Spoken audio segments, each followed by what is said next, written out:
Hi hello ನಮಸ್ತೆ ಗೆಳೆಯರೆ, ಇನ್ನೊಂದು ಅದ್ಭುತವಾದ ವಿಡಿಯೋಗೆ ನಿಮಗೆಲ್ಲ ಸ್ವಾಗತ. ಸೊ ಇಲ್ಲಿ ನೋಡ್ತಿರ್ಬೋದು, ನಾವು ಇರೋದು ಒಂದು ಪಾಲಿ ಹೌಸ್ ಒಳಗಡೆ. ಪಾಲಿ ಹೌಸ್ ಒಳಗಡೆ ಅಂತ ಹೇಳಿದ್ರೆ ಏನು ವ್ಯತ್ಯಾಸವಾಗಿದೆಯಾ, ಏನು ಕ್ರ್ಯಾಪ್ ಅಂತ ಹೇಳ್ಬಿಟ್ಟು ನೀವು ಕೇಳ್ತಾ ಇರ್ಬೋದು. ಈಗ ನೋಡ್ತಿರ್ಬೋದು, ಇಲ್ಲಿರುವಂತ ಸ್ಟೆಪ್ಸ್ ಎಲ್ಲ ನೀವು ಗಮನಿಸೋದಾದ್ರೆ ಸ್ಟೆಪ್ ಬೈ ಸ್ಟೆಪ್ ಮಾಡ್ತಾರೆ. ಸೊ ಈ ರೀತಿ ಮೆಥಡ್ಗಳನ್ನ ಮಾಡೋದ್ರಿಂದ ಏನಾಗುತ್ತೆ, ಇಳುವರಿ ಅನ್ನೋದು ನಾವು ಅಧಿಕವಾಗಿ ತಗೊಬೋದು. ನಾರ್ಮಲ್ ಆಗಿ ನಾವು ನೆಲದಲ್ಲಿ ಅಂತ ಹೇಳಿದ್ರೆ ಒಂದು ಸ್ಟೆಪ್ ಅಲ್ಲಿ ಇರೋದನ್ನ ನಾವು ನೆಲದಲ್ಲಿ ಹಾಕಿರ್ತೀವಿ. ಮತ್ತೆ ಮಲ್ಟಿ ಸ್ಟೆಪ್ ಅಲ್ಲಿ ಇವಾಗ ನೀವು ಗಮನಿಸಬಹುದು, ಒಂದು ಸ್ಟೆಪ್ ಅಂತ ಹೇಳಿದ್ರೆ ಇಲ್ಲಿ ಮುಗೀತು, ನೆಲದಲ್ಲಿ ಹಾಕೋದು. ನೆಕ್ಸ್ಟ್ ಸ್ಟೆಪ್ 1 2 3 4 5 6 ಈ ರೀತಿಯಾದ ಒಂದು 6 ಸ್ಟೆಪ್ ಲೇಯರ್ ಅಲ್ಲಿ ಮಾಡಿದಾಗ ಇಳುವರಿ ಅನ್ನೋದು ಜಾಸ್ತಿ ತಗೊಬಹುದು. ಇನ್ನೊಂದು ಮುಖ್ಯವಾದ ವಿಚಾರ ಅಂತ ಹೇಳಿದ್ರೆ, ಎಲ್ಲರೂ ಮಣ್ಣಲ್ಲಿ ಮಾಡಿರುವಂತ ಕೃಷಿಗಳನ್ನ ನೀವು ಗಮನಿಸ್ತಾ ಇರ್ತೀರಾ. ಸೊ ಮಣ್ಣು ರಹಿತ ಕೃಷಿ, ಬರೀ ನೀರನ್ನ ಬಳಕೆ ಮಾಡ್ಕೊಂಡು ಮಾಡುವಂತ ಒಂದು ಕೃಷಿ ಸ್ನೇಹಿತರೆ. ಇದನ್ನ ಬಂದು ಹೈಡ್ರೋಫೋನಿಕ್ಸ್ ಅಂತ ಕರೀತಾರೆ. ಸೊ ಯಾವೆಲ್ಲ ಮೆಥಡ್ ಅಲ್ಲಿ ಯಾವ ರೀತಿ ಎಲ್ಲ ಮಣ್ಣು ರಹಿತ ಕೃಷಿ ಮಾಡಿರ್ತಾರೆ, ಸೊ ಏನೆಲ್ಲ ಇದರಲ್ಲಿ ಬೆಳೆದಿರ್ತಾರೆ, ಸೊ ಇದರ ಮೇಂಟೆನೆನ್ಸ್ ಎಲ್ಲ ಯಾವ ರೀತಿ ಇರುತ್ತೆ, ಮತ್ತೆ ಇದರಲ್ಲೇ ಬಂದು ಒಂದೇ ಪದ್ಧತಿ ಅಲ್ಲ ಸ್ನೇಹಿತರೆ, ಇದರಲ್ಲಿ ಬಂದು ಸುಮಾರು ಒಂದು 7-8 ವಿಧವಾದ ಪದ್ಧತಿಗಳಿರ್ತವೆ. ಸೊ ಈ ಪದ್ಧತಿಗಳಲ್ಲೆಲ್ಲ ಯಾವ ರೀತಿ ಬೆಳೆದಿರ್ತಾರೆ ಅಂತ ಹೇಳ್ಬಿಟ್ಟು, ಸೊ ಇಲ್ಲಿ ಅದನ್ನ ಬೆಳೆಸಿರುವಂತ ಒಂದು ಅಗ್ರಿಕಲ್ಚರ್ ಯೂನಿವರ್ಸಿಟಿಯ ಒಂದು ವಿದ್ಯಾರ್ಥಿಯಿಂದ ನಾವು ಇದನ್ನೆಲ್ಲ ಮಾಹಿತಿ ತಗೋಣ. ಬನ್ನಿ ಮಾಹಿತಿ ತಗೋಣ ಎಲ್ಲರೂ. ನಮಸ್ತೆ ಸರ್. ಸರ್ ಅದೇ ಇದ್ರ ಬಗ್ಗೆ ಎಕ್ಸ್ಪ್ಲೈನ್ ಮಾಡಿ ಸರ್, ಹಾಗೆ ನಿಮ್ಮ ಪರಿಚಯ ಮಾಡ್ಕೊಟ್ರೆ ಚೆನ್ನಾಗಿರುತ್ತೆ ಸರ್. ನನ್ನ ಹೆಸರು ಅರ್ಜುನ್ ಅಂತ, GKVK ಅಲ್ಲಿ ಸೀಡ್ ಸೈನ್ಸ್ ಡಿಪಾರ್ಟ್ಮೆಂಟ್ ಅಲ್ಲಿ MSc ಮಾಡ್ತೀನಿ, ಫೈನಲ್ ಇಯರ್. ಸರ್ ಇದು ಕಂಪ್ಲೀಟ್ ಈ ಯೂನಿಟ್ ಅಲ್ಲಿ ನಾವು ಸಾಯಿಲೆಸ್ ಅಗ್ರಿಕಲ್ಚರ್ ಅಂತ ಕಾನ್ಸೆಪ್ಟ್ ಅಲ್ಲಿ ಇದು ಮಾಡ್ತಿರೋದು. ಇದರಲ್ಲಿ ನಾವು ಯಾವುದೇ ಮೆಥಡ್ ಅಲ್ಲೂ ನಾವು ಸಾಯಿಲ್ ಅನ್ನೋದು ಯೂಸ್ ಮಾಡ್ತಿಲ್ಲ.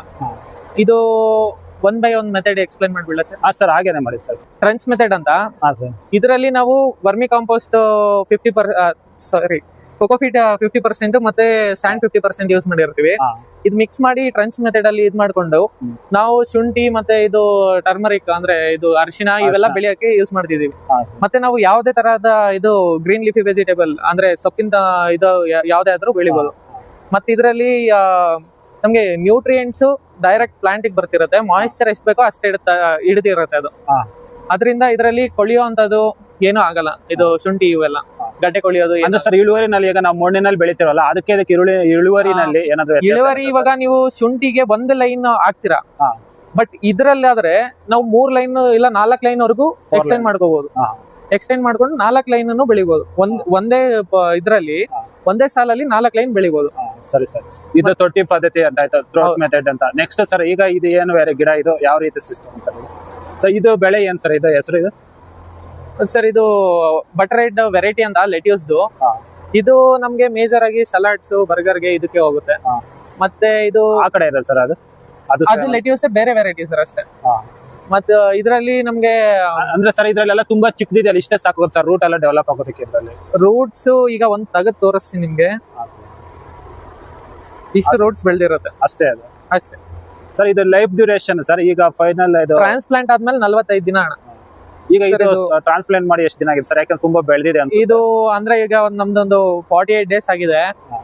ಹಾರ್ವೆಸ್ಟ್ ಮಾಡೋದಕ್ಕಿಂತ ಆಕ್ಚುಲಿ ನಾವ್ ಅಂದ್ರೆ ಡೆಮೋಗೆ ಫಾರ್ಮರ್ಸ್ ತೋರ್ಸೋದಕ್ಕಂತ ಹಂಗೆ ಇಟ್ಟಿದೀವಿ.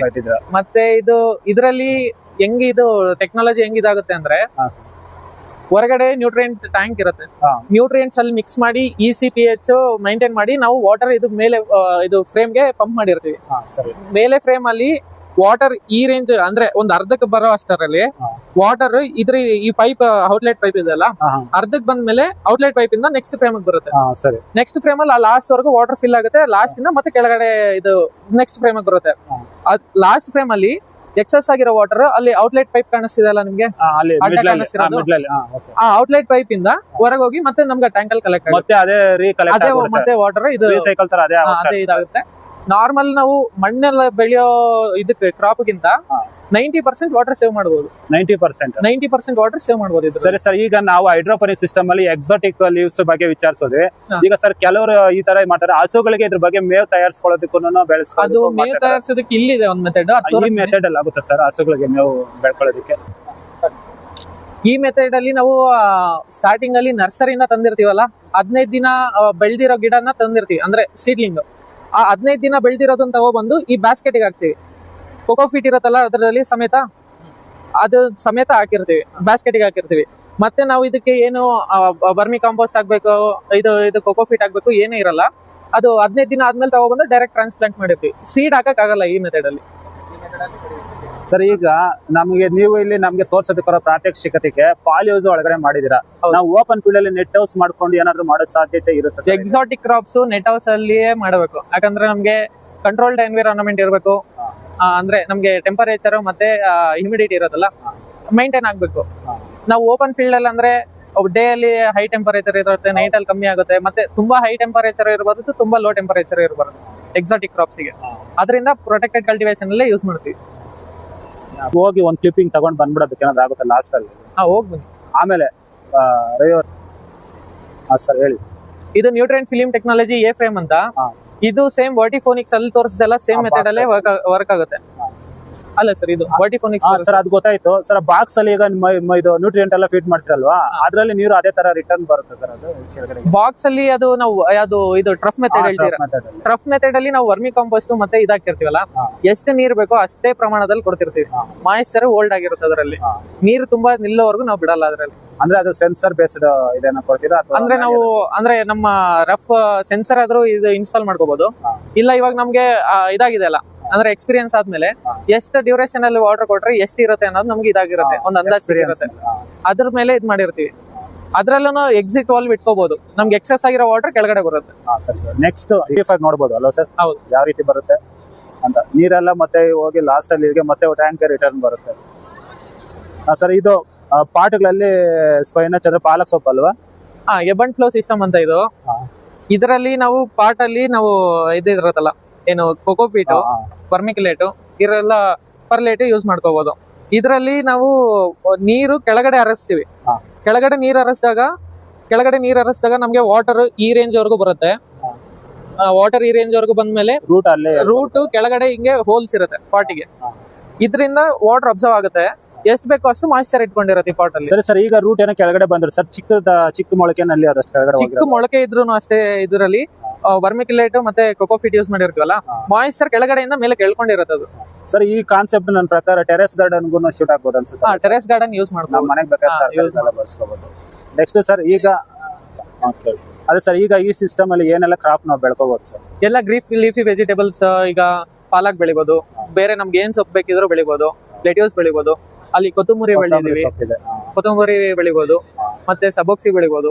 ಎಲ್ಲ ನಮ್ಗೆ ಗ್ರೀನ್ ಲೀಫಿ ವೆಜಿಟೇಬಲ್ಸ್ ಏನ್ ಬೇಕೋ ಎಲ್ಲ ಬೆಳಿಬಹುದು. ಅವಶ್ಯಕತೆ ಏನಿದೆ ಎಲ್ಲ ಬೆಳಿಬಹುದು ಸರ್. ಈಗ ನಮ್ಗೆ ಈಗ ಕ್ಯಾರೆಟ್ ಆಗಿರ್ಬೋದು, ಮತ್ತೆ ಈ ಗೆಣಸು ಅಂತಾರಲ್ವಾ, ಈ ತರ ಗಡ್ಡೆಗಳು ಬರೋದು, ಅದಕ್ಕೆ ಏನಾದ್ರು ಈ ಸಿಸ್ಟಮ್? ಅದು ಟ್ರಫ್ ಮೆಥಡ್ ಫಸ್ಟ್ ಅಲ್ಲಿ ತೋರಿಸಿದ್ವಲ್ಲ, ಆ ಟ್ರಫ್ ಮೆಥಡ್ ಅಲ್ಲಿ ಬೆಳ್ಕೋಬಹುದು.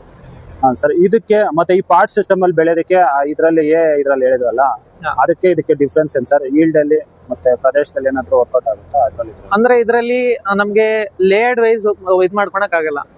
ಅದ್ರಲ್ಲಾದ್ರೆ ನಾವು ತುಂಬಾ ಲೇಯರ್ಸ್ ಯೂಸ್ ಮಾಡ್ಕೊಂಡು ಗ್ರೋ ಮಾಡಬಹುದು, ಹೆಚ್ಚಿಗೆ ಈಲ್ಡ್ ತಗೋಬಹುದು. ಇದ್ರಲ್ಲಿ ಒಂದ್ ಸ್ವಲ್ಪ ಹೈಟ್ ಬೆಳೆಯೋ ಕ್ರಾಪ್ಸ್ ಯೂಸ್ ಮಾಡಬಹುದು, ಅಂದ್ರೆ ಬೆಳಿಬಹುದು ಹೈಟ್ ಬೆಳೆಯೋ ಕ್ರಾಪ್ಸ್. ಅದ್ರಲ್ಲಿ ತುಂಬಾ ಹೈಟ್ ಬೆಳೆದಿದೆ ಅಂದ್ರೆ ಬಿದ್ದೋಗುತ್ತೆ. ನೋಡಿದ್ವಲ್ಲ ಆ ತರ ಕ್ರಾಸ್ ಇದೆ ಸರ್. ಅದು ಇದು ಒಳಗಡೆ ಏನಿರಲ್ಲ, ಕ್ಲೇ ಬಾಲ್ಸ್ ಅಂತಾರೆ, ಇಲ್ಲ ಅಂದ್ರೆ ಹೈಡ್ರೋಟೋನ್ಸ್ ಅಂತಾರೆ. ಬರಿಷ್ಟೇ ಇರುತ್ತೆ ಬುಡದ ಕೆಳಗಡೆ. ರೂಟ್ಸ್ ಎಲ್ಲ ಇದ್ರೊಳಗಡೆ ಹೋಗುತ್ತೆ. ರೂಟ್ಸ್ ಎಲ್ಲ ನಮ್ಗೆ ಜಸ್ಟ್ ಇದ್ರಲ್ಲಿ ಇಲ್ಲಿ ತೋರಿಸಿ, ಇಲ್ಲಿ ಹೇಳಿ ಸರ್ ಇದ್ರ ಬಗ್ಗೆ ಎಕ್ಸ್ಪ್ಲೇನ್ ಮಾಡಿ ಸರ್. ಇದು ಹೈಡ್ರೋಟೋನ್ಸ್ ಅಂತ, ಇಲ್ಲ ಕ್ಲೇ ಬಾಲ್ಸ್ ಅಂತ ಕರೀತಾರೆ. ಇದ್ರಲ್ಲಿ ವಾಟರ್ ನ ನಾವು ಇದು ಪಂಪ್ ಮಾಡ್ತೀವಲ್ಲ ಹೊರಗಡೆ ನ್ಯೂಟ್ರಿಯೆಂಟ್ ಟ್ಯಾಂಕ್ ಇಂದ, ಅದು ವಾಟರ್ ಇದ್ರ ಮೇಲೆ ಒಂದು ಲೇಯರ್ ಆಗಿ ಫಾರ್ಮ್ ಆಗುತ್ತೆ. ಇದ್ರಲ್ಲಿ ಎಲ್ಲ ಅಬ್ಸರ್ವ್ ಆಗಿರುತ್ತೆ ವಾಟರ್. ಈ ವಾಟರ್ ನ ಯೂಸ್ ಮಾಡ್ಕೊಂಡು ಪ್ಲಾಂಟ್ ಬೆಳೆಯುತ್ತೆ. ಏನೆಲ್ಲ ಬೆಳೆ ಬೆಳಿಬಹುದು ಸರ್ ಇದರಲ್ಲಿ? ಸರ್ ಇದರಲ್ಲಿ ಎಲ್ಲ ಯಾವುದೇ ಟೈಪ್ ಆಫ್ ಇದು ವೆಜಿಟೇಬಲ್ಸ್, ಈಗ ಟೊಮೆಟೊ ಬೆಳಿಬಹುದು, ಚಿಲ್ಲಿ ಬೆಳಿಬಹುದು, ಮತ್ತೆ ಇದು ಕೋಸು, ಮತ್ತೆ ಇದು ಗಡ್ಡೆಕೋಸು, ಹೂಕೋಸು ಎಲ್ಲ ಬೆಳಿಬಹುದು ಇದರಲ್ಲಿ. ಅದೇ ಎಕ್ಸಾಂಪಲ್ ಗೆ ಇಂಗ್ಲಿಷ್ ಕುಕುಂಬರ್ ಈಗ ಎಕ್ಸಾಂಪಲ್ ಗೆ ಅಂತ ಹಾಕಿದ್ವಿ, ಯಾಕಂದ್ರೆ ಬಳ್ಳಿ ಬರುವಂತದ್ದು ಅದು ಬೆಳಿಬಹುದು ಹೈಡ್ರೋಫೋನಿಕ್ಸ್ ಅಲ್ಲಿ ಅಂತ ತೋರ್ಸಕ್ಕೋಸ್ಕರ ಇದು ಮಾಡಿದ್ವಿ ಮಾಡೆಲ್. ಸರ್ ನೆಕ್ಸ್ಟ್ ಈ ಕಡೆ ಸರ್ ಇದು ಯಾವ ಸಿಸ್ಟಮ್? ಇದು ಡೀಪ್ ವಾಟರ್ ಸಿಸ್ಟಮ್ ಅಂತ, ಇದು ಆಕ್ವಾಫೋನಿಕ್ಸ್ ಅಂತಾನು ಕರೀತಾರೆ. ಇದರಲ್ಲಿ ನಾವು ನೀರು ತೋರಿಸಿರೋ ಈ ಕಡೆ ಅಂದ್ರೆ ಫ್ಲೋಟಿಂಗ್ ಸರ್, ವಾಟರ್ ಮೇಲೆ ಫ್ಲೋಟಿಂಗ್ ಬೋಟ್ಸ್ ಇರುತ್ತೆ. ಇದು ಫ್ಲೋಟಿಂಗ್ ಬಾಟಲ್ ಬೆಳೆಯೋದು.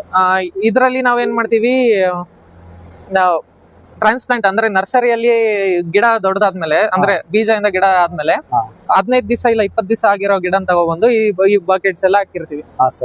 ಈ ಬಕೆಟ್ಸ್ ಅಲ್ಲಿ ಹಾಕದ್ಮೇಲೆ ಇದನ್ನ ಡೈರೆಕ್ಟ್ ಇದ್ರಲ್ಲಿ ಇದ್ ಮಾಡ್ಬಿಡ್ತೀವಿ. ಇದ್ರಲ್ಲಿ ಇನ್ನೊಂದ್ ಏನ್ ಅಡ್ವಾಂಟೇಜ್ ಅಂದ್ರೆ, ನಾವು ಹೊರಗಡೆ ನ್ಯೂಟ್ರಿಯೆಂಟ್ಸ್ ಟ್ಯಾಂಕ್ ಇದ್ ಮಾಡಿರ್ತೀವಲ್ಲ, ಅದ್ರಲ್ಲಿ ಮೀನ್ ಬಿಡ್ಬೋದು.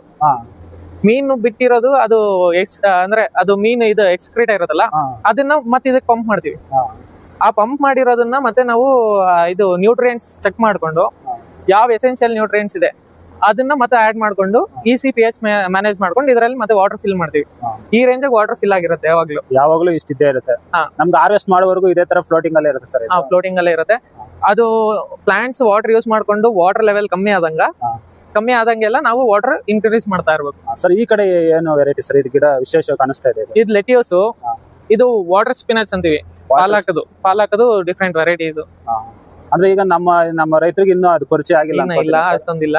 ಈಗ ಪರಿಚಯ. ದೇವ್ರ ಇದು ಸ್ವಲ್ಪ ತೋರಿಸಿ ಕ್ಲಿಪ್ ಇದು ಈ ಕಡೆ ಇದು ಸರ್ ಸ್ಯಾಲರಿ ಅದು ಬರ್ಗರ್ಗೆ ಯೂಸ್ ಮಾಡ್ತಾರಲ್ಲ ಸರ್? ಅದು ಇದು ಸಲಾಡ್ಸ್ಗೆ ಇದಕ್ಕೆಲ್ಲ ಹೋಗ್ತಿರುತ್ತೆ. ಇದು ಈಗ ಆಲ್ಮೋಸ್ಟ್ ಎಲ್ಲ ಹಾರ್ವೆಸ್ಟ್ ಮಾಡಿರ್ಬೇಕಲ್ವಾ ಈ ಸ್ಟೇಜ್ಗೆ? ಇದು ಹಾರ್ವೆಸ್ಟ್ ಆಗಿರ್ಬೇಕಿತ್ತು. ನಾವು ಕೃಷಿ ಮೇಳಗೋಸ್ಕರ ಹಂಗೆ ಇಟ್ಟಿದೀವಿ. ಇದು ಸರ್ ಇದು ಸ್ಮೆಲ್ ಸ್ವಲ್ಪ ಕೊತ್ತಂಬರಿ ಸೊಪ್ಪು ಬರ್ತಾ ಇದೆ. ರವಿ ಅದು ಇಲ್ಲಿಗೆ ಬನ್ನಿ, ಪಾಸ್ ಮಾಡ್ಕೊಂಡು ಇಲ್ಲಿಗೆ ಬನ್ನಿ. ಬೇರೆ ರೂಟ್ ತೋರಿಸಿರತ್ತೆ. ಡೀಪ್ ವಾಟರ್ ಸಿಸ್ಟಮ್ ಅಲ್ಲಿ ಇಷ್ಟು ಬಂದಿರುತ್ತೆ ರೂಟ್ಸ್. ವೆಯ್ಟ್ ಎಷ್ಟು ಬರುತ್ತೆ ಸರ್ ಇದು ನೀವು ಎತ್ಕೊಂಡಿರೋದು? ಅಂದ್ರೆ ಇದು ಡಿಪೆಂಡ್ ಆಗುತ್ತೆ ಸರ್, ನಾವು ಯಾವ ಕ್ರಾಪ್ ಬೆಳಿತೀವಿ ಅದ್ರ ಮೇಲೆ. ಅಲ್ಲ, ನೀವು ಒಂದೇ ಸೈಡ್ ಅಲ್ಲಿ ಎತ್ಕೊಂಡ್ಬಿಟ್ರಲ್ಲ ಅದಕ್ಕೆ ಕೇಳಿದೆ. ಕಮ್ಮಿನೇ ಇರುತ್ತೆ ಸರ್. ಇದೆಲ್ಲ ಥರ್ಮೋಕೋಲ್ ಇದ್ದಂಗೆ ಇರುತ್ತೆ, ಫ್ಲೋಟಿಂಗ್ ಬೋರ್ಡ್ಸ್. Salary sir. ಇದು ಮತ್ತೆ ಹಾರ್ವೆಸ್ಟ್ ಮಾಡಿದಾಗ ಮತ್ತೆ ಇದು ರೀಗ್ರೋತ್ ಆಗುತ್ತೆ ಸರ್ ಇದು, ಅಥವಾ ಇಲ್ಲ? ಇಲ್ಲ, ಇದು ನಾವು ಮಲ್ಟಿ ಕಟ್ಸ್ ಆಗಿ ಯೂಸ್ ಮಾಡುವ ವೆರೈಟೀಸ್ ಬಂದಿದೆ. ಮಲ್ಟಿ ಕಟ್ ಆದ್ರೆ ಯೂಸ್ ಮಾಡಬಹುದು, ಸಿಂಗಲ್ ಕಟ್ ಆದ್ರೆ ಯೂಸ್ ಮಾಡಬಹುದು ಸರ್. ಆ ಕಡೆ ಅದು ಎಕ್ಸ್ಪ್ಲೈನ್ ಮಾಡ್ತೀನಿ. ಮೆಥಡ್ ಅಲ್ಲೇ ನಾವು ಮೈಕ್ರೋ ಗ್ರೀನ್ಸ್ ಆಗಿ ಬೆಳಿಬಹುದು. ಇದ್ರಲ್ಲಿ ಜೋಳ ಹಾಕಿ ನಾವು ನೀರ್ ಬಿಟ್ಟಿರ್ತೀವಿ. ಇದ್ರಲ್ಲಿ ನಮ್ಗೆ ಮೊಳಕೆ ಬಂದು ಒಂದ್ ಸ್ವಲ್ಪ ಹೈಟ್ ಆದ್ಮೇಲೆ, ಅಂದ್ರೆ ಮೊಳಕೆ ಆದ್ಮೇಲೆ ಒಂದು 2 ಲೀಫ್ ಸ್ಟೇಜ್ ಬಂದಾಗ ನಮ್ಗೆ ಇದ್ರಲ್ಲಿ ನ್ಯೂಟ್ರಿಯೆಂಟ್ಸ್ ಜಾಸ್ತಿ ಇರುತ್ತೆ. ಏನು ಇದಕ್ಕೆ ನಾವು ಬೆಳೆದಿರೋ ಜೋಳಕ್ಕಿಂತ ಇದ್ರಲ್ಲೇ ನ್ಯೂಟ್ರಿಯೆಂಟ್ಸ್ ಮತ್ತೆ ಇದು ಜಾಸ್ತಿ ಇರುತ್ತೆ. ಅದರಿಂದ ಇದು ಕೊಟ್ಟಾಗ ನಮ್ಗೆ ಮಿಲ್ಕ್ ಪ್ರೊಡಕ್ಷನ್ ಜಾಸ್ತಿ ಆಗುತ್ತೆ. ಅಂದ್ರೆ ಇದ್ರಲ್ಲಿ ನ್ಯೂಟ್ರಿಯೆಂಟ್ ಜಾಸ್ತಿ ಇರೋದ್ರಿಂದ ಹಸುಗೆ ಗ್ರೋತ್ ಚೆನ್ನಾಗಿರುತ್ತೆ, ಹಾಲ್ ಪ್ರೊಡಕ್ಷನ್ ಜಾಸ್ತಿ ಆಗುತ್ತೆ ಇದು ಕೊಟ್ಟಾಗ. ಮತ್ತೆ ಹಸುಗಳು ಏನು ಒಂದ್ ಚೂರು ವೇಸ್ಟ್ ಇಲ್ದಿರ ತಿಂತಾವ್ ಇದನ್ನ. ಈಗ ಕೆಳಗಡೆ ರೂಟ್ಸ್ ಬಂದಿರುತ್ತಲ್ಲ, ರೂಟ್ಸ್ ನೆಲ್ಲ ತಿನ್ನೋದಲ್ವಾ? ರೂಟ್ ಸಮೇತ ಕಿತ್ಬಿಟ್ಟು ಕಂಪ್ಲೀಟ್ ಇನ್ನೊಂದ್ ಸ್ವಲ್ಪ ಹೈಟ್ ಆಗ್ಬೇಕು. ಆದ್ಮೇಲೆ ಇದು ಕಂಪ್ಲೀಟ್ ರೂಟ್ ಸಮೇತ ಕಿತ್ತು ಹಸುಗಳಿಗೆ ಹಾಕ್ತಿವಿ. ಒಳ್ಳೆ ನ್ಯೂಟ್ರಿಷನ್ ಫುಡ್ ಅಲ್ವಾ ಸರ್? ಸರ್ ಇದ್ರಲ್ಲಿ ವೇಸ್ಟ್ ಇರುತ್ತೆ ಇದರಲ್ಲಿ. ಈ ಸಿಸ್ಟಮ್ ಅಲ್ಲಿ ಇನ್ನು ಏನೇನು ಮೇವು ಬೆಳ್ಕೋಬಹುದು ಸರ್? ಈಗ ಸದ್ಯಕ್ಕೆ ಮೆಕ್ಕೆಜೋಳ ಇದೆ, ಮತ್ತೆ ನಾವು ಗೋಧಿದ್ ಹಾಕ್ತಿರ್ತೀವಿ. ಗೋಧಿ ಹಾಕ್ಬೋದು. ಮತ್ತೆ ನಾವು ಯಾವ್ದೇ ಮೊಳಕೆ ಬರೋದು ಏನಾದ್ರೂ ಆಗ್ಬೋದು. ನಾವ್ ಹಸುಗೆ ಏನ್ ಹಾಕ್ತಿವಿ, ದ್ವಿದಳ ಧಾನ್ಯಗಳು ಅಂತಾರಲ್ವಾ, ಎಲ್ಲ. ಇದು ಮತ್ತೆ ಮೈಕ್ರೋ ಗ್ರೀನ್ಸ್ ಬೇರೆ ಇದರಲ್ಲಿ ಮಾಡ್ತೀವಿ. ಹೆಂಗ ರಾಡಿಶ್ ಅಂದ್ರೆ ಮೂಲಂಗಿ ಮತ್ತೆ ಸಾಸಿವೆ, ಇದ್ರಲ್ಲೆಲ್ಲ ಮೈಕ್ರೋ ಗ್ರೀನ್ಸ್ ಮಾಡ್ತೀವಿ. ಅದು ಇದು ಹ್ಯೂಮನ್ ಕನ್ಸಂಪ್ಷನ್ ಗೆ. ಅದನ್ನ ಅಷ್ಟೇ ಇಷ್ಟು 2 ಲೀಫ್ ಸ್ಟೇಜ್ ಬಂದ್ಮೇಲೆ ಅದನ್ನ ಹಾರ್ವೆಸ್ಟ್ ಮಾಡಿ ಸಲಾಡ್ಸ್ ಗೆ ಮತ್ತೆ ಎಲ್ಲ ಯೂಸ್ ಮಾಡ್ತೀವಿ. ಅದಕ್ಕೂ ತುಂಬಾ ಡಿಮ್ಯಾಂಡ್ ಇದೆ. ಅದ್ರಲ್ಲೂ ಹೈಲಿ ನ್ಯೂಟ್ರಿಷಿಯಸ್. ದೊಡ್ಡ ರಾಡಿಶ್ ದೊಡ್ಡದಾದಕ್ಕಿಂತ ಮೊಳಕೆದರಲ್ಲಿ ನ್ಯೂಟ್ರಿಷನ್ ಜಾಸ್ತಿ ಇದೆ. ಅಂದ್ರೆ ಸರ್ ನಾವು ಇದನ್ನೆಲ್ಲ ಮಾಡ್ಬೇಕಾದ್ರೆ ನಾವು ಮಾರ್ಕೆಟಿಂಗ್ ನೋಡ್ಕೊಂಡೆ ಇದನ್ನೆಲ್ಲ ಇದು ಮಾಡ್ಕೋಬೇಕು. ಅವೈಲೇಬಿಲಿಟಿ ಎಷ್ಟಿದೆ ಅಷ್ಟು ಬೆಳ್ಕೋಬೇಕು ಸರ್. ಇದು ಯಾವ ಸಿಸ್ಟಮ್ ಅಂತ? ಈಗ ನಾವು 4 ಟೈಪ್ಸ್ ಆಫ್ ನೋಡಿದ್ರೆ ಹೈಡ್ರೋಫೋನಿಕ್ಸ್ ಇದು ಯಾವ ಸಿಸ್ಟಮ್? ಇದು ಏರೋಫೋನಿಕ್ಸ್ ಅಂತ. ಇದು ಏರೋಫೋನಿಕ್ಸ್ ಅಲ್ಲೇ 2 ಮೆಥಡ್ ಇದೆ, ಅಂದ್ರೆ 2 ಡಿಫ್ರೆಂಟ್ ಮಾಡೆಲ್ಸ್ ಇದೆ ಅಷ್ಟೇ. ಏರೋಫೋನಿಕ್ಸ್ ಅಲ್ಲಿ ಇದರಲ್ಲಿ ವಾಟರ್ ನಿಲ್ಲಲ್ಲ, ಎಲ್ಲೋ ಕೆಳಗಡೆ ಟ್ಯಾಂಕ್ ಬಂದು ಸ್ಟೋರ್ ಆಗಿರುತ್ತೆ. ವಾಟರ್ ಕೆಳಗಡೆ ಸ್ಟೋರ್ ಆಗಿರುತ್ತೆ. ಇದೇ ವಾಟರ್ ಮೇಲ್ ಪಂಪ್ ಆಗ್ತಿರುತ್ತೆ. ಇಲ್ಲಿ ಮೇಲ್ ಪಂಪ್ ಆಗ್ತಿದೆ ನೋಡಿದ್ರ, ಮೇಲ್ಗಡೆ ಮಿಡ್ಲಲ್ಲಿ ಪಂಪ್ ಆಗ್ತದೆ. ಇಲ್ಲಿ ಬನ್ನಿ. ವಾಟರ್ ಇಲ್ಲಿ ಪಂಪ್ ಆಗ್ತಿದೆ. ಮತ್ತೆ ವಾಟರ್ ಇಲ್ಲಿ ನೋಡಿ ಹಿಂಗೆ ಕೆಳಗಡೆ ಹಿಂಗೆ ಬರ್ತಾ ಇರುತ್ತೆ. ಅಷ್ಟರಲ್ಲೇ ಲಾಸ್ಟ್ ಅಲ್ಲಿ ಇದು ಮಾತ್ರ ಇದಕ್ಕೆ ಟಚ್ ಆಗ್ತಿರುತ್ತೆ ರೋಡ್ಸ್ಗೆ.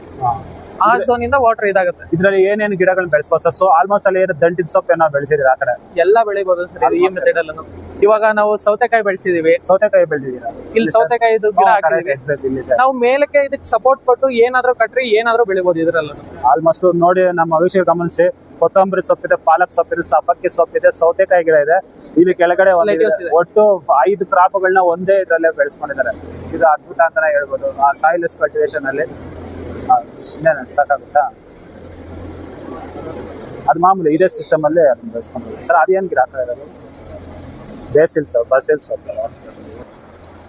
ಸರ್. ಇದು ಬೇಸಿಲ್. ಇದೆಲ್ಲ ಎಕ್ಸೋಟಿಕ್ ವೆಜಿಟೇಬಲ್ಸ್ ಗೆ ಲೀಫ್ ಅಲ್ಲಿ ಬರ್ತಕ್ಕಂಥ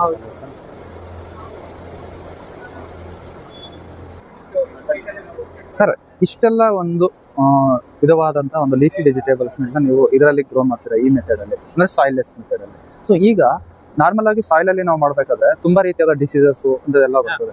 ನಾರ್ಮಲ್ ಆಗಿ ನಾವು ಸಾಯಿಲ್ ಅಲ್ಲಿ ಮಾಡ್ಬೇಕಾದ್ರೆ ನೀರೆಲ್ಲ ಇಂಗುತ್ತೆ, ಎಲ್ಲ ಇದಾಗುತ್ತೆ. ಬಟ್ ಆದ್ರೇನು ಒಂದೊಂದ್ಸರ್ತಿ ಏನಾಗುತ್ತೆ, ನೀರು ಅಟ್ಯಾಚ್ ಆದಾಗ ಒಂದ್ ಸ್ವಲ್ಪ ಡಿಸೀಸಸ್ ಎಲ್ಲ ಜಾಸ್ತಿ ಬರುತ್ತೆ. ಸೊ ಈ ಒಂದು ಪದ್ಧತಿಯಲ್ಲಿ ಕಂಟಿನ್ಯೂಸ್ ಆಗಿ ನೀರಲ್ಲಿ ಇರ್ತದಲ್ವಾ, ಸೊ ಇದಕ್ಕೇನೋ ಡಿಸೀಸಸ್ ಬರೋದಿಲ್ವಾ ಅಂತ? ಈಗ ಮಣ್ಣಿಂದ ಬರೋದು ಸಾಯಿಲ್ ಬಾಂಡ್ ಡಿಸೀಸಸ್ ಅಂತಾರಲ್ಲ, ಅದು ಯಾವ್ದು ಬರಕ್ ಚಾನ್ಸೇ ಇಲ್ಲ. ಯಾಕಂದ್ರೆ ಎಲ್ಲೂ ಮಣ್ಣೆ ಯೂಸ್ ಮಾಡ್ತಿಲ್ಲ ನಾವು. ಮತ್ತೆ ಇದು ಪ್ರೊಟೆಕ್ಟೆಡ್ ಕಲ್ಟಿವೇಶನ್ ಅಲ್ಲಿ ಯೂಸ್ ಮಾಡ್ತಿರ್ತೀವಿ, ಅಂದ್ರೆ ಶೇಡ್ ನೆಟ್, ಅಂದ್ರೆ ಗ್ರೀನ್ ಹೌಸ್ ಒಳಗಡೆ ಯೂಸ್ ಮಾಡ್ತೀವಿ. ಇದು ಗ್ರೀನ್ ನೆಟ್ ಒಳಗಡೆ ಬೆಳೆದಾಗ ಏನಾಗುತ್ತೆ, ನಮಗೆ ಟೆಂಪರೇಚರ್ ಮೇಂಟೈನ್ ಮಾಡ್ತೀವಿ, ಹ್ಯೂಮಿಡಿಟಿ ಮೇಂಟೈನ್ ಮಾಡ್ತೀವಿ. ಅದರಿಂದ ನಮಗೆ ಟೆಂಪರೇಚರ್ ಹ್ಯೂಮಿಡಿಟಿ ಮೇಂಟೈನ್ ಮಾಡಿದೀವಿ ಅಂದ್ರೆ 90% ಆಫ್ ದಿ ಡಿಸೀಸಸ್ ಕಂಟ್ರೋಲ್ ಆಗುತ್ತೆ. ಮತ್ತೆ ಪ್ರೊಟೆಕ್ಟೆಡ್ ಇರುತ್ತಲ್ಲ ಇದ್ರ, ಅದರಿಂದ ಹೊರಗಡೆಯಿಂದ ಬರೋ ಇನ್ಸೆಕ್ಟ್ಸ್ ಗೆ ಅವಕಾಶನೇ ಇಲ್ಲ ಇಲ್ಲಿ. ಅದರಿಂದ ನಮ್ಗೆ ಇನ್ಸೆಕ್ಟ್ ಅಂದ್ರೆ ಇದು ಕೀಟಗಳ ಕಾಟ ಇರಲ್ಲ. ಆ ಡಿಸೀಸಸ್ ಗೆ ಹ್ಯೂಮಿಡಿಟಿ ಮತ್ತೆ ಟೆಂಪರೇಚರ್ ಮೇಂಟೈನ್ ಮಾಡ್ತಿದೀವಿ. ಸೊ ಈಗ ನೀವು ಹೇಳೋದ್ ಪ್ರಕಾರ ಒನ್ಸ್ ಈ ಒಂದು ಬೆಳೆಗೆ ಇಷ್ಟು ಟೆಂಪರೇಚರ್ ಇರಬೇಕು ಅಂತ ಫಿಕ್ಸ್ ಮಾಡ್ಕೊಂಡ್ರೆ ಅದೇ ಟೆಂಪರೇಚರ್ ಅಲ್ಲಿ ಇದನ್ನ ಮೇಂಟೈನ್ ಆಗ್ತಿರುತ್ತೆ. ಮತ್ತೆ ಇನ್ ಕೇಸ್ ಏನಾದ್ರೂ ಇದಾಗಿ ಡಿಸೀಸ್ ಬಂತು ಅಂದ್ರೂ ನಾವು ಬೆಳಿತಿರೋದು ಎಲ್ಲ green leafy vegetables, direct consumption ಹೋಗುತ್ತೆ. ಅದರಿಂದ ನಾವು ಕೆಮಿಕಲ್ ಸ್ಪ್ರೇಗೆ ಹೋಗಲ್ಲ. ನೀಮ್ ಆಯಿಲ್ ಈ ತರದ ಆರ್ಗ್ಯಾನಿಕ್ ಮ್ಯಾನೇಜ್ಮೆಂಟ್ಸ್ ಅಲ್ಲೇ ಕಂಟ್ರೋಲ್ ಮಾಡ್ಕೋತೀವಿ. Organic control. ಇದೊಂದು ಡೌಟ್ ಇತ್ತು ತುಂಬಾನೇ, ಅದಕ್ಕೆ ಯಾಕಂದ್ರೆ ಯಾವಾಗೂ ನೀರಲ್ಲೇ ಇರೋದಕ್ಕೆ ಡಿಸೀಸ್ ಬರಲ್ವಾ ಅಂತ. ಇಲ್ಲ, ಬರುತ್ತೆ, ಅದನ್ನ ಕಂಟ್ರೋಲ್ ಮಾಡ್ಕೋತೀವಿ. ಮತ್ತೆ pH EC ಮೈಂಟೈನ್ ಮಾಡ್ತಿರ್ತೀವಲ್ಲ, ಅದರಿಂದ ನಮ್ಗೆ ಗಿಡಗಳದ್ದು ನ್ಯೂಟ್ರಿಯೆಂಟ್ ಡಿಫಿಷಿಯನ್ಸಿ ಇದ್ರೆ ನೀಟಾಗಿ ಎಲ್ಲ ಗೊತ್ತಾಗ್ತಿರತ್ತೆ. ಅಂದ್ರೆ ನ್ಯೂಟ್ರಿಯೆಂಟ್ಸ್ ನಾವು ರೆಗ್ಯುಲರ್ ಆಗಿ ಚೆಕ್ ಮಾಡ್ತಿರ್ತೀವಿ. ಅದರಿಂದ ಏನ್ ಬೇಕು ಏನ್ ಬೇಡ ನೀವು ಗಿಡಕ್ಕೆ ಎಲ್ಲ ನಾವು ಚೆಕ್ ಮಾಡ್ಕೊಂಡು ಇದ್ ಮಾಡ್ತಿರ್ತೀವಿ. ಓಕೆ ಸರ್, ಇದು ಬಂದು ಒಂದ್ ಸ್ವಲ್ಪ ಹೇಳೋದಾದ್ರೆ ಒಂದು ಕಾಸ್ಟ್ಲಿ ಆದ ಒಂದು ಇದು ಇನ್ವೆಸ್ಟ್ಮೆಂಟ್ ಜಾಸ್ತಿ ಬೇಕು. ಐ ಇನ್ವೆಸ್ಟ್ಮೆಂಟ್ ಕ್ರಾಪ್ ಸ್ಟಾರ್ಟಿಂಗ್ ಅಂದ್ರೆ ಐ ಇನ್ವೆಸ್ಟ್ಮೆಂಟ್ ಟೆಕ್ನಾಲಜಿ ಸ್ಟಾರ್ಟಿಂಗ್ ಅಲ್ಲಿ ಇನ್ವೆಸ್ಟ್ಮೆಂಟ್ ಬಹಳ ಬೇಕಾಗುತ್ತೆ. ಮತ್ತೆ ನಾವು ಇಯರ್ ಅಂದ್ರೆ ಲಾಂಗ್ ಟರ್ಮ್ ಅಲ್ಲಿ ನೋಡಿದಾಗ ನಮ್ಗೆ ಕಾಸ್ಟ್ ಒಂದೇ ಟೈಮ್ ಇನ್ವೆಸ್ಟ್ ಆಗಿರುತ್ತೆ. ಬಟ್ ಪ್ರೊಡಕ್ಷನ್ ಎವ್ರಿ ಇಯರ್ ತಗೊಂತಾ ಇದ್ರೆ ನಮ್ಗೆ ಅಷ್ಟೊಂದು ಇದಾಗಲ್ಲ, ಬರ್ಡನ್ ಆಗಲ್ಲ. ಪ್ರತಿಯೊಂದು 45 ದಿನಕ್ಕೆ 50 ದಿನದೊಳಗಡೆ ಒಂದೊಂದು ಕ್ರಾಪ್ ಬರ್ತಾನೆ ಇರ್ತದೆ. ಅದರಿಂದ ನಾವು ರೊಟೇಷನ್ ಮಾಡ್ಕೊತಾ ಹೋಗ್ಬೋದು. ಸೊ ಮಾರ್ಕೆಟಿಂಗ್ ವಿಚಾರ ಪಕ್ಕ ಇರಬೇಕು ಇದಕ್ಕೆ. ಓಕೆ ಸರ್, ನಮ್ಮ ಚಾನೆಲ್ ನಲ್ಲಿ ಸುಮಾರು ಕ್ರಾಪ್ಸ್ ಬಗ್ಗೆ, ಫಾರ್ಮರ್ಸ್ ಬಗ್ಗೆ ಇನ್ಫಾರ್ಮೇಶನ್ ಕೊಟ್ಟಿದ್ದೀವಿ. ಅಂದ್ರೆ ಹೈಡ್ರೋಫೋನಿಕ್ಸ್ ಬಗ್ಗೆ ಇನ್ಫಾರ್ಮೇಶನ್ ಕೊಟ್ಟಿದ್ದೀವಿ, JKVK ಮುಖಾಂತರ ಅದನ್ನು ಆಸಕ್ತಿ ಇರಿಸ್ಕೊಂಡಿದ್ದೀವಿ. ಇಷ್ಟು ಮಾಹಿತಿ ಕೊಟ್ಟಿದ್ದಕ್ಕೆ ನಮ್ಮ ಕಡೆಯಿಂದ ನಮ್ಗೆ ಥ್ಯಾಂಕ್ ಯು ಸರ್, ತುಂಬಾ ಧನ್ಯವಾದಗಳು.